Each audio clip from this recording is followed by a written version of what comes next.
பூரான் எங்கள் வீட்டில் அதிகமாக வருதுங்க, வீட்டுக்குள்ளே வருது, என்னங்க பண்ணுறது? நல்லதா கெட்டதான்னு தெரியல. ஒரு சிலர் என்ன சொல்கிறாங்க, இந்த மாதிரி ஜீவராசிகள் வீட்டுக்குள்ளே வர்றது நல்லதுன்னு சொல்கிறாங்க. ஜந்துக்கள் அப்படின்னா பாம்பு, பூரான், தேல், இந்த மாதிரி விஷ ஜந்துக்கள் அப்படின்றது நம்ம மேலே பட்டாலோ இல்லை நம்மளை கடித்தாலோ என்ன ஆகுனா நமக்கு பாதிப்பு. அந்த மாதிரி வீடை அசுத்தமாக வச்சுருந்தாலோ சுத்தப்படுத்தாமல் வச்சுருந்தாலும் இந்த மாதிரி விஷ ஜந்துக்கள். அப்போ எல்லா பொருட்களையும் நகர்த்திட்டு அட்லீஸ்ட் வருஷத்துக்கு ஒரு தடவை செஞ்சுக்கிட்டு இருந்தாங்க. இப்போ நம்மளும் என்ன செய்யலான்னு கேட்டால் அப்பப்போ 6 மாதத்துக்கு ஒரு தடவை இல்லை வருஷத்துக்கு ஒரு தடவை எல்லா பொருட்களையும் சுண்ணாம்பு அடிக்கிறோம், பெயிண்ட் அடிக்கிறோமோ இல்லை, எல்லா பொருட்களையும் நகர்த்திட்டு வாழ்க வளமுடன். Healing hands education healing centre தங்களை அன்புடன் வரவேற்கிறது. பூரான் எங்கள் வீட்டில் அதிகமாக வருதுங்க, வீட்டுக்குள்ளே வருது, என்னங்க பண்ணுறது? நல்லதா கெட்டதான்னு தெரியல. ஒரு சிலர் என்ன சொல்கிறாங்க, இந்த மாதிரி ஜீவராசிகள் வீட்டுக்குள்ளே வர்றது நல்லதுன்னு சொல்கிறாங்க. ஒரு சிலர் என்ன சொல்கிறாங்க, இந்த மாதிரி ஜீவராசிகள் அதுவும் முக்கியமாக விஷஜந்துக்கள் வர்றது நல்லது இல்லைன்னு சொல்கிறாங்க. இப்போ நான் அதை விரட்டுறதா இல்லை வீட்டுக்குள்ளே இது வரட்டும் பரவாயில்ல இருக்கட்டும்னு சொல்லி விடுறதா எனக்கு ஒன்றுமே புரியல.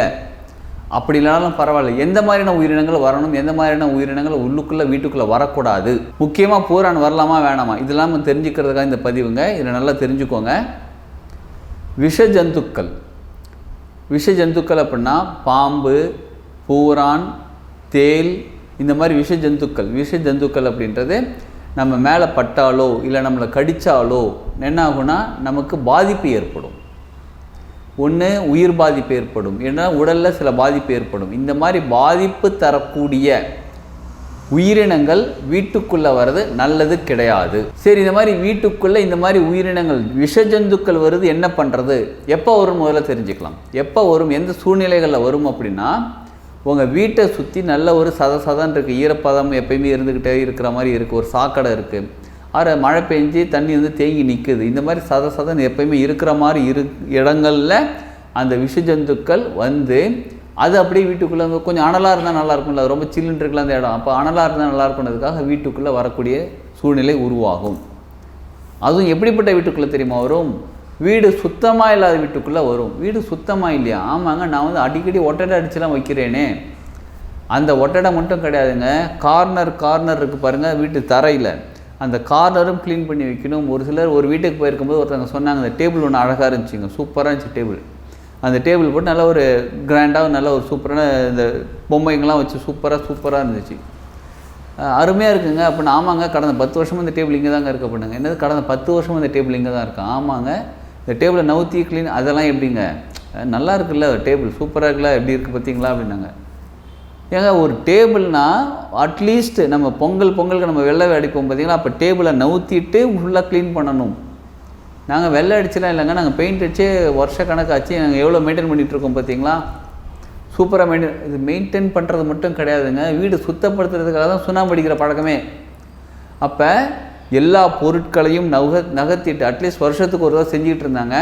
இப்போ நம்மளும் என்ன செய்யலான்னு கேட்டால் அப்பப்போ 6 மாதத்துக்கு ஒரு தடவை இல்லை வருஷத்துக்கு ஒரு தடவை எல்லா பொருட்களையும் சுண்ணாம்பு அடிக்கிறோம், பெயிண்ட் அடிக்கிறோமோ இல்லை, எல்லா பொருட்களையும் நகர்த்திட்டு க்ளீன் பண்ணணும். ஏன்னா சின்ன டஸ்ட்லாம் போயிட்டுருக்கும். அந்த மாதிரி டஸ்ட் அதிகமாக இருக்கக்கூடிய இடத்துல, குப்பைகள் அதிகமாக இருக்கக்கூடிய இடத்துல, குப்பைனா பெரிய நிறைய குப்பைகளில் கொஞ்சம் டஸ்ட் இருந்தாலும் அந்த இடத்துல ஒரு விதமான வாசனை, ஒரு துர்நாற்றம் கிரியேட் ஆகும். அது மட்டும் இல்லாமல் அந்த இடத்துல ஒரு விதமான சூடு கிரியேட் ஆகும். அந்த சூடுக்காகவே வெளியிலேருந்து சில விஷஜந்துக்கள் வரும். அப்படி அங்கே தங்கிட்டு அவங்க குடும்பமே நடத்துவாங்க, அவங்க பாட்டுக்குள்ள அவங்க வீடு கட்டிப்பாங்க, வீட்டுக்குள்ளேயே அவங்க வீடு கட்டிப்பாங்க, அவங்க பாட்டு ஜாலியாக இருப்பாங்க, நமக்கு தெரியாது. ஏன்னா ஒரு டேபிளுக்கு பின்னாடியோ இல்லை ஒரு மறைவான இடத்துல அவங்க இருப்பாங்க. அதற்காக தான் நம்ம என்ன பண்ணணும்னா அப்பப்போ ஒரு 6 மாதத்துக்கு ஒரு இடத்தை க்ளீன் பண்ணணும். அப்போ என்ன சொல்ல வரோம் அப்படின்னா, இந்த மாதிரி விஷஜந்துக்கள் வீட்டுக்குள்ளே வர்றது நல்லது கிடையாது. இப்படி எனர்ஜி லெவலில் நல்லது கிடையாது. இன்னொன்று, நம்ம படுத்து தூங்கிட்டு இருப்போம், அந்த பூரானது அப்படியே காதில் பூந்துருச்சுன்னு வச்சுக்கோங்களேன், அது எக்கச்சக்கமான ப்ராப்ளம் க்ரியேட் ஆகும். பாம்பு பக்கத்தில் போச்சுன்னு அதெல்லாம் யோசிச்சுக்கோங்களேன், எப்படி இருக்கணும். பாம்பு பக்கத்தில் இருந்துச்சுன்னா நம்ம தூங்கிட்டு இருக்கோம், நல்லா தூங்கி யாரும் நம்மளை எழுப்புற மாதிரி இருக்க, அப்படியே பொறுமையாக கண்ணை திறந்து பார்க்குறோம், பாம்பு பக்கத்தில் படுத்திருந்தால் எப்படிங்க இருக்கும், அலறி அடிச்சுட்டு எந்திரிப்போம்ல. அப்போ அந்த மாதிரி வீடை அசுத்தமாக வச்சுருந்தாலோ சுத்தப்படுத்தாமல் வச்சுருந்தாலும் இந்த மாதிரி விஷஜந்துக்கள் வரும். ஆக மொத்தம் நல்லது கிடையாதுங்க. எனர்ஜி லெவல்லையும் சரி, ஃபிசிக்கல் லெவல்லையும் சரி நல்லது கிடையாது. அப்போ எப்படிப்பட்ட உயிரினங்கள் வரலாம் அப்படின்னா, பட்டாம்பூச்சி உள்ளுக்குள்ளே வரும், அப்படியே பறக்கும், கொஞ்ச நேரம் இருக்கும். குருவிகள் உள்ளுக்குள்ளே வருவாங்க. சில கருவண்டு வருதுன்னு சொல்லுவாங்க பார்த்தீங்களா. கருவண்டு வர்றது நல்லதா இல்லையானா, கருவண்டு வரதும் நல்லது. கருவண்டு வந்து அப்படியே வீட்டுக்குள்ளே கொஞ்ச நேரம் சுற்றுவாங்க, சுற்றி அதுக்கப்புறம் அவங்க பாட்டுக்கு போயிடுவாங்க. இவங்களாம் வந்து வீட்டுக்குள்ளே இந்த ஸ்டே பண்ண மாட்டாங்க, போயிடுவாங்க. இதெல்லாம் நல்லது. சரி, இப்போ அணில் வரதும் வீட்டுக்குள்ளே நல்லது. இப்போ அணில் வந்து வீட்டுக்குள்ளே கூடு கட்டியிருக்கு, ஆறு குருவி வந்து வீட்டுக்குள்ளே கூடு கட்டியிருக்குன்னா இதெல்லாம் நல்லது. இதெல்லாம் நல்ல ஜந்துக்கள். இதெல்லாம் வந்து ஒரு ஹை ஃப்ரீக்வன்சின்னு சொல்லலாமே, ஒரு ஹையர் லெவல் ஃப்ரீக்வன்சி, ஒரு ஹையர் லெவல் வைப்ரேஷன் க்ரியேட் பண்ணக்கூடிய உயிரினங்கள். இந்த மாதிரி உயிரினங்கள் வீட்டுக்குள்ளே வர்றது நல்லது. இப்போ நம்ம வீட்டில் வந்து அடுத்தது பசுமாடு வருதுன்னு வச்சுக்கோங்களேன். இப்போ நீங்கள் வீடு வந்து இப்போ நம்ம கிரவுண்ட் ஃப்ளோரில் இருக்கோம், வீடு இருக்குது, ஃப்ளாட் சிஸ்டமில் நார்மல் இண்டிவிஜுவல் ஹவுஸ்னு வச்சுப்போம்.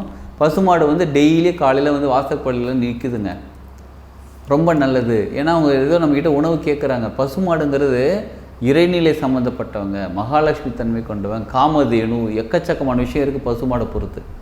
அப்போ நீங்கள் பசுமாடு உங்கள்கிட்ட உணவு கேட்குறாங்கன்னா நீங்கள் வாழைப்பழம் கொடுங்க, இல்லை வீட்டில் ஏதாவது சப்பாத்தி செஞ்சுருந்தால் கொடுங்க, இல்லை உணவு இருந்தால் நல்ல உணவாங்க, கெட்டுப்போன உணவு கிடையாது, நல்ல உணவு கொடுக்க உங்கள் வீட்டுக்கு நல்ல தன்மை வர ஆரம்பிக்கும். ஸோ இந்த மாதிரி உயிரினங்கள் வீட்டுக்குள்ளே வர்றது நல்லது. இப்போ விஷ ஜந்துக்கள்னு பூரான் பற்றி சொன்ன பார்த்தீங்கன்னா அந்த மாதிரி விஷயங்கள் வீட்டுக்குள்ளே வர்றது நல்லது கிடையாது. உங்கள் வீட்டுக்குள்ளே இருக்குது அப்படின்னு தெரிஞ்சதுன்னா முதல்ல அதை க்ளீன் பண்ணிவிடுங்க. எப்படி க்ளீன் பண்ணால் ப்ராப்பராக க்ளீன் பண்ணிவிடுங்க. அந்த வீடு மாதிரி ஏதாவது குடு ஏதாவது கட்டி வச்சுருந்துச்சு, மண்ணில் கட்டி வச்சுருந்தா அதெல்லாம் உடச்சிட்டே க்ளீன் பண்ணிவிடுங்க.